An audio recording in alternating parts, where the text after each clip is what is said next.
So, questions. Maybe I'll start by asking a question. Can you give us an example of a particular aha moment where you recognized that there was a change in your perception of your experience or what your expectations from your experience were?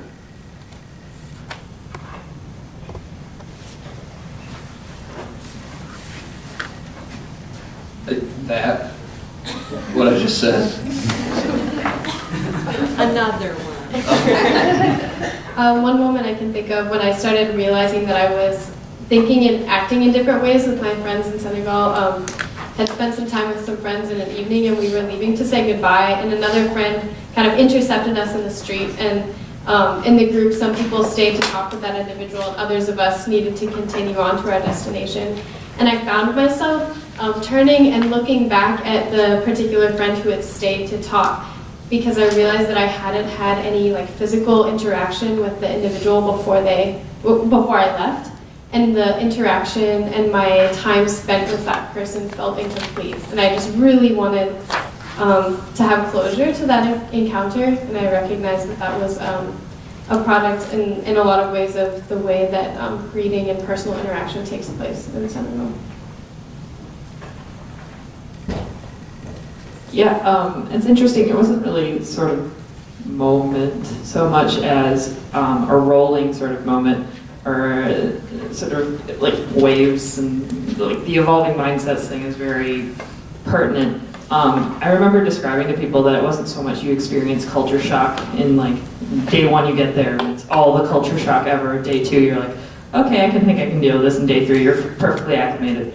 I'm pretty sure everybody in this room did not have that sort of acclimation. It's more of first day you're okay, you're excited, you're happy. Second day maybe something, you didn't sleep too great because the mosque was going off at 5 in the morning, and or have whatever sort of corollary to your own experience. Yeah, it's sort of it's when it became less strange to you, when you felt less like you were putting yourself in a way that was so you didn't feel like you were trying too hard, or if you were trying, it was a genuine trying. It wasn't okay, I have to sit down and talk to this person for 10 minutes now so I feel a little better about how I am speaking French, I'm doing this, oh my gosh. It was after you sort of, for me, I sort of had to go with it, and some days were better than others. It's like life, it is life, it's just a different kind of variety of life. And so I would say that there wasn't any sort of epiphany, but there were definitely moments where I felt like I was making myself more comfortable. I was letting things happen. I was actually enjoying things. I was walking places instead of just sort of hustling off to class. I had a 20-minute walk every day, and I grew to love that. I grew to love that sort of routine, but also getting upset in my routine. Sometimes I'd be late for class because lunch would start 10 minutes before class and I'm 20 minutes away from school. So it's just sort of, for me, I'm sorry, I'm very verbose. I'm an English major. I like talking, I like writing. And so it isn't so much, I don't know if other people experience this as keenly as I did, but it isn't so much a moment as you reflect back and realize the moment has passed, and the moment is the lack of a moment. I don't know if that's too much of a metaphor there, I'm sorry.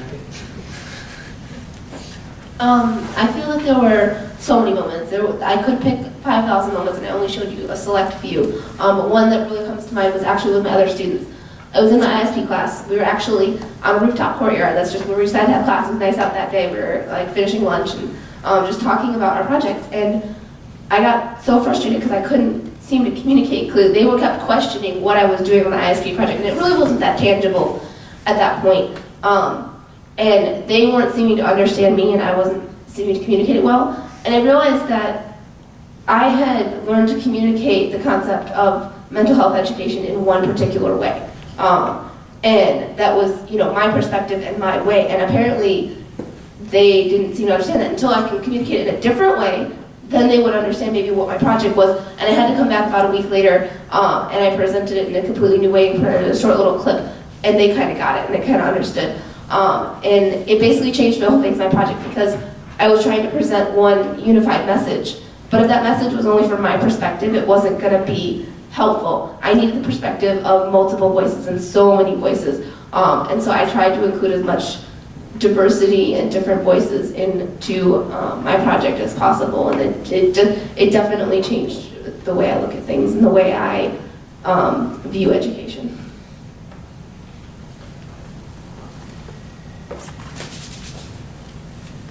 For me, it was more than an aha moment. It was sort of a moment of extreme happiness. It was when I met Poppy Diop. And before that, I was going through a rough time with my host family. They weren't outgoing with me. So I finally had this outlet into Senegalese culture. And I was so grateful for that. And yeah, it just continued after that. I formed more relationships, and my experience started to improve from that point. So.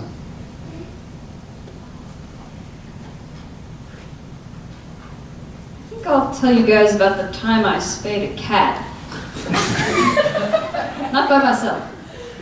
Not with my own hand. I went to Mexico, and I was very, very sure I was very unbiased. And I was very unbiased in many things, but I got involved with this community service program where students from all the different departments of the university would get together, and we'd go out to these little towns on Saturdays in giant buses and do whatever we were specializing in for the people there.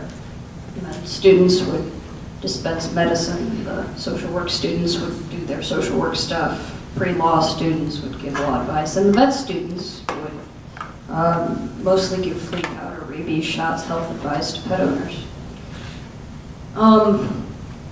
There was an outdoor cafeteria snack bar thing in my campus of the university, and we had this like tribe of cats that lived there. Oh my God, there were like 10 of them. It was wonderful.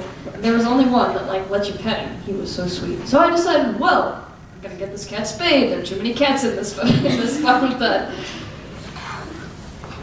And I did. But a lot of my friends were really dubious about this project. They said, why are you getting that cat spayed? Like, poor little guy, poor thing. They said over and over again. They said, poor thing. And I said, there are too many cats in this there are too many cats in this fucking town, and blah, blah, blah, blah, blah. I really, legitimately thought that animals should be spayed, because it was hard to go to Mexico and see all the stray animals everywhere. The first month I was there, the garbage workers in my neighborhood were on strike. And so there was trash everywhere, and there were stray animals everywhere picking through it. And it was very different to see that. So I moved heaven and earth to get this poor little cat spayed. We get him spayed, and I realized that I didn't have what it took to take care of him. I didn't keep him inside long enough. And he was okay, thank God, but by a hair. His stitches came out, and he got all messed up. And fortunately, a couple of anthropology students rescued him and took him back to get restitched. But I didn't even have one of those plastic collar things on him to keep him from scratching his stitches. I started realizing I'd done something stupid when I found myself trying to make him a collar out of a piece of a folder, and just failed. And then I thought, wait a second, what are you doing? And then later I was talking to my host dad, and my host dad gives me this whole lecture. He's very patient, and he gives me this whole lecture about how what I thought was a problem really wasn't a problem. And how I had created a problem by trying to make things the way I thought they should be, rather than trying to understand the way they were. Those cats at the fucking bed had not been a problem. They weren't bothering anybody. They just eat lizards and stuff, and they hang out there. They're really cute. Everybody loves them. I love them too. And so afterwards I went around sort of saying mea culpa to all my friends. But a lot of my friends said, yeah, okay, now you get it. That was sort of a dumb thing to do. We were just a little too nice to tell you that at the time. That was a humbling experience for me.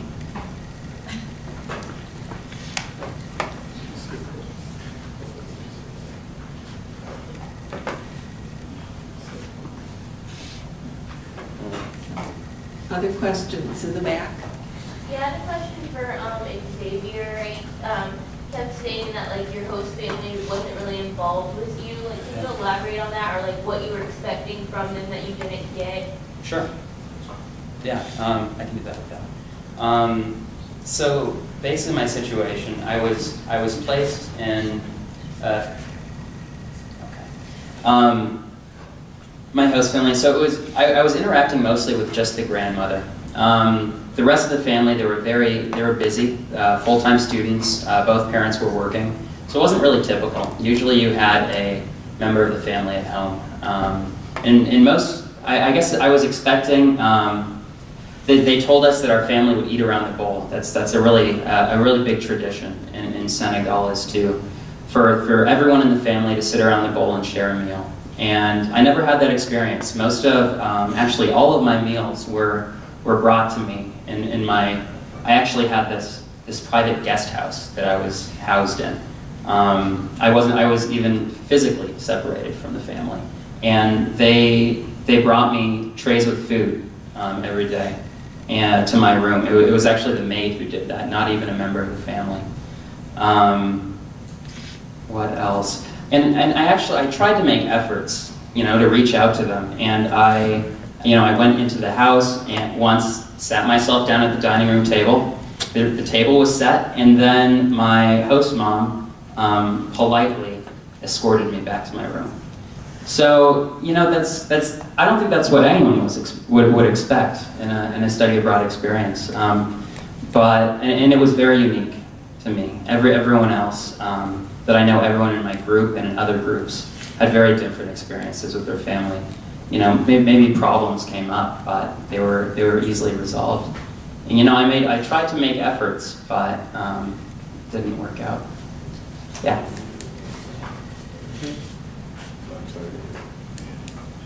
Other questions? Yeah? This is for anybody, like Senegal, I know you had the example of step-by-step to accomplish the monkey, or something that sounds like that. Did you experience idioms or metaphors that you didn't understand just because they don't make cultural sense to you?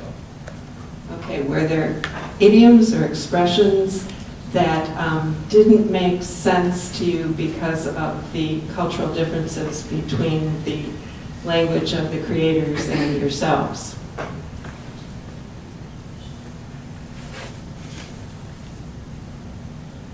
Definitely.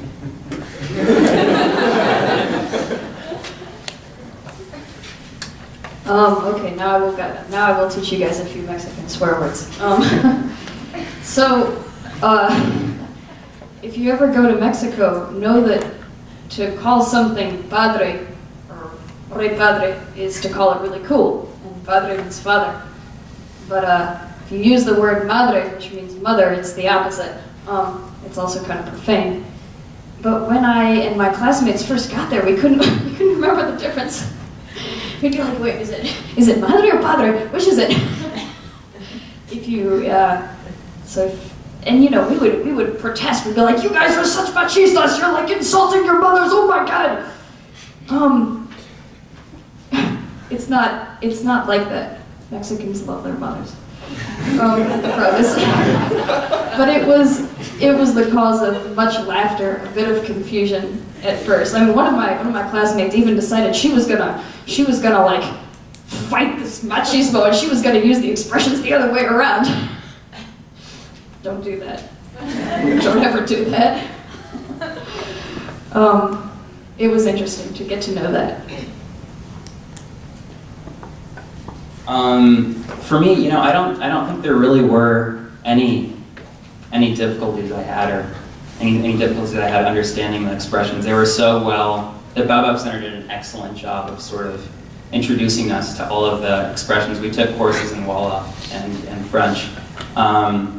Something just in general though about language. I came to Senegal hoping that I would really improve my French, and it frustrated me a little bit at the start that so much Wolof was spoken there. But I soon came to realize that that's the language of the street. That's really how you get to connect with people. So I think I gradually, over the course of the term, at the start of the term, I sort of resented my wall-off class. I didn't participate that much, but over the course of the term, I put in more of an effort, and it paid off. I had richer interactions with people. So, yeah. It wasn't one that I wasn't able to understand, but my favorite little motive, my host mom always told me, your guest is your God. So I was treated really well. Some of my friends that I met, younger men around my age, always greeted each other, and they would say "Wallabog," and they had this certain hand greeting that they would do, and I thought it was like common to all youth. And I got in the habit of greeting other friends that way, and I did it once to someone, and they kind of looked at me really strangely and said that only young men did that, and I was really embarrassed. I think it wasn't so much the sayings themselves, but trying to put them into daily life. Like in Dunk and Dunk is just really hard to do, just like being mindful of what you're doing and actually enjoying what you're doing, which is really hard. I mean, there are a lot of college students here. It's really hard sometimes to, step back from your homework sometimes and just sort of let it be what it is. And in Senegal, I was definitely able to go downtown and go to the market and figure that out, or I don't know, just walking to, like I mentioned before, walking to class. That was something that I really miss. I mean, I would go through the neighborhood and I would say hello to people. I would actually take the time to say hello. There were groups of women who were gathered around selling lettuce and other things in my neighborhood in particular, and I would just say "Assalamu alaikum," and they would all respond to me, and that was really nice. It was sometimes hard to sort of enact that, and there are also sort of ideas of Faida and Kersa and Jom, which all sort of go around this idea of you are your own person. You should have, you should put yourself forward, but also have the humility, have the humble nature of respecting your elders and respecting those who have done more than you. So that was interesting to see how that played out in my host family as well. So I would say the idioms, the sayings, while they were easy to understand on paper or heard, you're like, oh, okay, I can understand that. Trying to enact them with my own cultural background, with my own hospitality means one thing, Tiranga means another. That was kind of hard to articulate by actually enacting them.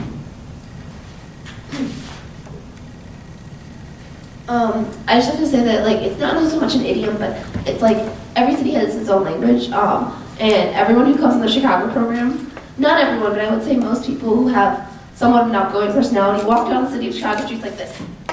And then they look like a tourist. And then within about 2 weeks, or maybe a little bit longer, you get the Chicago face of going on a day, and you're just that's your normal neutral, you don't smile, I mean, people are really friendly, but it's just cities have their own culture and their own way of doing things, and it doesn't make any sense to you why, when you know someone, you might know someone in the city of Chicago, just like the person that you see walking towards you, and you know that that person in your life is a really nice person, but on the streets of Chicago, it's just a completely different culture. Are there any other questions? Yes, Shay? This is for Ben. I'm just curious, with the kind of the Buddhist culture that you experienced, how did your life transform coming back to college? Do you meditate still, or how did that kind of transfer to your college life? That's a great question. I've been meditating since I got back, once a day, and now I incorporated it into my academic life, and now I'm doing an independent study in mindfulness meditation and lucid dreaming and Tibetan dream yoga. So I'm keeping a journal every day about the dreams that I've had, and then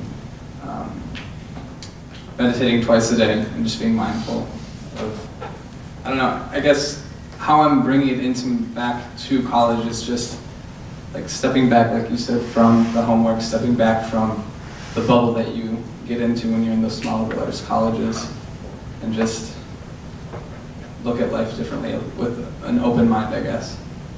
And just being more grateful for things. Yeah.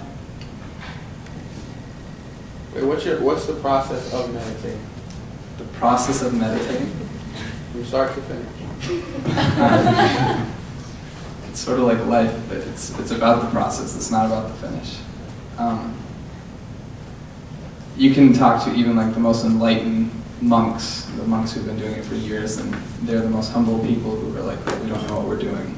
And we're just being mindful, we're meditating, but they're exhibiting everything like compassion and just an open heart to everyone, and they really found it.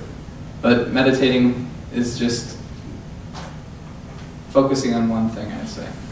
If anyone plays instruments or if they're athletic, like when you play an instrument and you're in a performance and you're in that zone and you're in that moment, or if you're playing your favorite, like if you play soccer, if you're whatever you're really good at, and you're in that moment where everything else is sort of just bliss, that's meditation at its finest. In the middle there.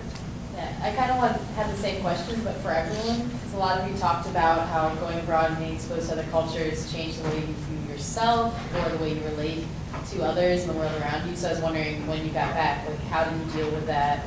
Because you're going back to a familiar place, but you've changed and the way you view the world changes. So how have you dealt with that since coming back? Okay, so how did your experience change you and change the way in which you interact with the others that you came back to? I'd have to say that out of a lot of the liberal arts colleges, I probably, and just between me and the other students in my apartment, I had experienced the most similar types of education towards the Chicago program than the other students had. Like I had taken some classes that had very open-minded teachers that wanted you to experience things. But the Chicago program is like a completely another level in and of itself. It's over here on a different planet. I took it back with me, basically the idea of learning about through community and learning about community. And honestly, probably if I could have switched my majors, I might have done that, but I was a senior, so that wasn't happening. But I ended up taking a lot of sociology classes and taking performance studies classes, and just not necessarily switching my focus, because I'd always focused on similar things and similar ideas and similar concepts, but I was just learning about them in different ways and learning about them in new ways, and I'm very, very focused on community and learning people's stories and understanding things through other things that I see, and not just like reading a book and saying that I understand it.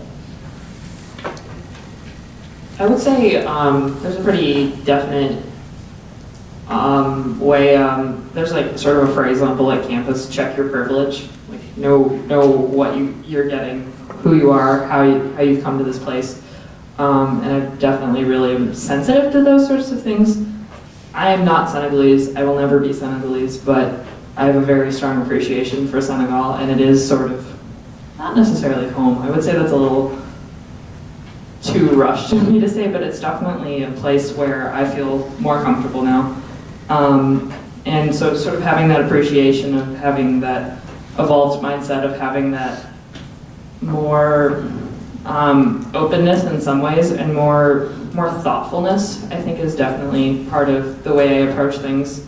I also remember last semester I read a piece on the fault with speaking on behalf of others. Yeah, I think that's definitely very important. And I think, Chase with his piece on India definitely spoke to me about, just even wearing clothes, a place where you are, what does that say? The way you're behaving, the way you're speaking. Can you truly immerse yourself all the way? Maybe not, who knows? Yeah, just sort of having a lot more sensitivity to things and a lot more nuanced thinking about things in just studies, and also in just more concrete ways. I'm hoping at some point in my life to become a comparative literature professor with an emphasis on post-colonial studies. I've really sort of launched into that. So it's sort of like the way I'm thinking now, or the way I think I'm thinking now, is definitely has made itself manifest in what I've done. Getting back to college, I've been a lot more curious now to have conversations with people from different countries, from different backgrounds, and just to have a more open mind than I would have before this trip. So that's what I've just more open, I guess. I'm conscious of how I look and listen when I'm in a situation. Sometimes I think I overthink a little bit more now that I've had my abroad experiences, sort of hyper-tuned to nuances of engagement and dynamics in conversations. But I think I pay more attention to the ways that I'm listening and spend more time reflecting myself. Found that I take more time in solitude now that I've been back. For me, it's a growing chance to try and engage international students that come to Monmouth. Now I work with our admissions group to get international students to Monmouth, knowing that there's being highly attuned to the differences that I did experience in India. I feel like I have a good opportunity to present that idea to international students that are going to come to Monmouth, and so that they can get a sense of that idea that I believe is to be true, and to bring them so that they can feel that too, so that they can have some of the same realizations that I did.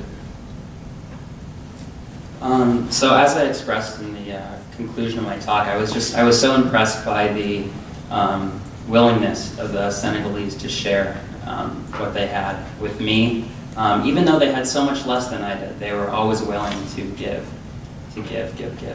So I think now my sort of perspective has changed, and I'm more willing to help others. We have so much privilege here, we have to use it to reach out to other people. And I think I've done that. I joined a mentoring program where I'm working with a third grade underprivileged student who's struggling in school. He has ADHD.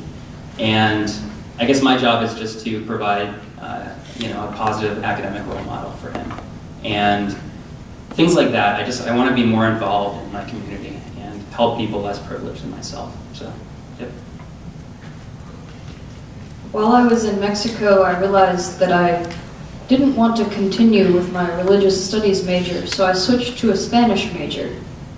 As I said, I fell in love with Mexico. I also fell in love with Spanish.